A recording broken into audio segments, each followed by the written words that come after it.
ప్రజలకు అదేవిధంగా ప్రతి పౌరుడు ఉపయోగించుకునేటువంటి ఆర్టీసీ సంస్థలో కొన్ని రిఫార్మ్స్ తీసుకొచ్చే భాగంగా పెరుగుతున్నటువంటి సాంకేతికతను ఆధారంగా చేసుకొని ఐటీ మిషన్స్ అంటే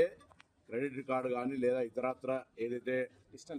డిజిటల్ పేమెంట్స్ ద్వారా ట్రాన్సాక్షన్ చేసేటువంటి అంశం ఉందో దాన్ని బస్సులో ప్రయాణించే వాళ్ళు ఉపయోగించుకునేటువంటి విధంగా కొత్త యాప్ తోటి కొత్త మిషనరీ తోటి ఈ యొక్క కార్యక్రమం తీసుకోవడం జరిగింది. ఇప్పటికే హైదరాబాద్ లాంటి నగరంలో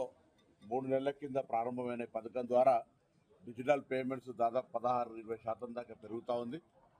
తెలంగాణలో ఇప్పటికే దాదాపు 9-10 వేల బస్సులు 6,000 బస్సుల పైన ఈ డిజిటల్ పేమెంట్ సిస్టమ్ కానీ అదేవిధంగా ప్యాసింజర్కు డెస్టినేషన్ ఇచ్చేటువంటి విధానం లోపల ఎటువంటి డిస్టర్బెన్స్ లేకుండా తొందరగా టికెట్ ఇచ్చేటువంటి విధంగా పంచుకొట్టడము వాటికి వీటికి ఆ మాన్యువల్ కాకుండా టెక్నికల్ సిస్టమ్ లోపల కన్వీనియన్స్ అండ్